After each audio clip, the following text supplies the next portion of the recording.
Es ist kurz nach Sonnenaufgang und der 16-jährige Mori Banshiro macht bereits fleißig Übungen mit seinem Langschwert.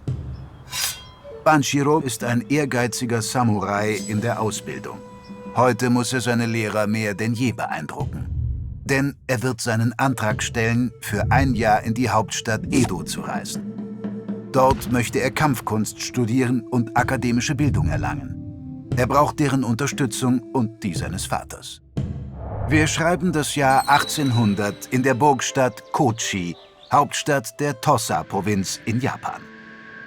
Der Daimyo regiert dort und etwa 1500 Samurai dienen ihm als Gefolgsleute. Seit 200 Jahren herrscht in Japan Frieden. Die Samurai, die früher in erster Linie Krieger waren, haben inzwischen viele andere Rollen. Sie sind Regierungsbeamte, Gelehrte, Lehrer und sogar Meister der Teezeremonie oder Künstler. Um sich auf diese Aufgaben vorzubereiten, studieren junge Samurai wie Banshiro die Zwillingswege des literarischen Lernens und der Kampfkünste. Mit 15 Jahren durchlief er die Riten des Erwachsenwerdens und erhielt das Daisho, ein Schwertpaar. Das Langschwert dient dem Training und dem Kampf, während das Kurzschwert einen einzigen feierlichen Zweck hat, nämlich rituellen Selbstmord oder Seppuku zu begehen, wenn er sich selbst, seine Familie oder den Daimyo entehrt. Banshiro verehrt den legendären Samurai Miyamoto Musashi, einen berühmten Schwertkämpfer, der 150 Jahre vor ihm lebte. Aber er bewundert nicht nur seine Schwertkunst. Miyamoto Musashi war auch ein Meister der Kalligraphie und der Malerei. Deswegen will Banshiro eigentlich nach Edo gehen, denn insgeheim möchte auch er Maler werden.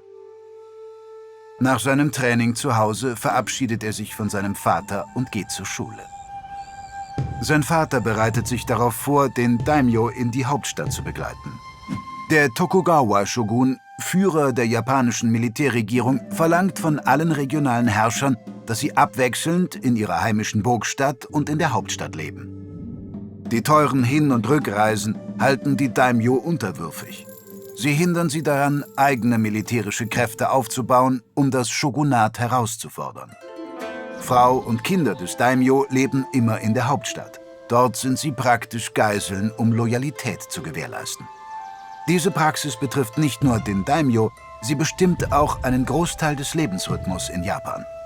Samurai müssen den Daimyo nach Edo begleiten. Dieses Jahr ist Banshiros Vater an der Reihe und Banshiro möchte unbedingt mit. Er ist aber noch in der Ausbildung und braucht die Erlaubnis seines Vaters und der Oberin.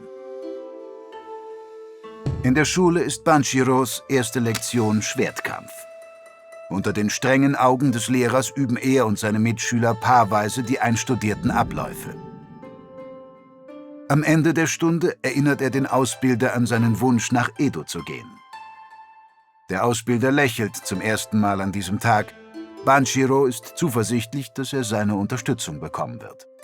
Danach übt Banshiro Bogenschießen, Reiten und Schwimmen. Am Nachmittag steht akademischer Unterricht an. Kurse über konfuzianische Philosophie, Moral und Geschichte. Wenn der Ausbilder ihn anspricht, weiß er sofort die Antwort. So sichert er sich einen weiteren Unterstützer für sein Vorhaben. Am Ende des Tages ist Banshiro zuversichtlich, dass sein Antrag genehmigt wird. Die größte Herausforderung steht ihm aber noch bevor, seinen Vater zu überzeugen. Dieser ist der Meinung, dass Kampfkunst wichtiger ist als die literarischen Künste. Daher behält Banshiro seine künstlerischen Ambitionen für sich. Stattdessen spricht er von renommierten Schwertlehrern, bei denen er trainieren kann, und von Lehrzertifikaten, um seine beruflichen Aussichten in Kochi zu verbessern. Dann kommt sein letztes und stärkstes Argument. Wenn er jetzt geht und Erfolg hat, kann sich sein Vater zurückziehen und stattdessen ihn in Zukunft schicken. Das letzte Argument überzeugt ihn. Banshiros Vater ist einverstanden, ihn mitzunehmen. In der geschäftigen Hauptstadt wird Banshiro endlich die Gelegenheit haben, seiner geheimen Leidenschaft nachzugehen und Maler zu werden.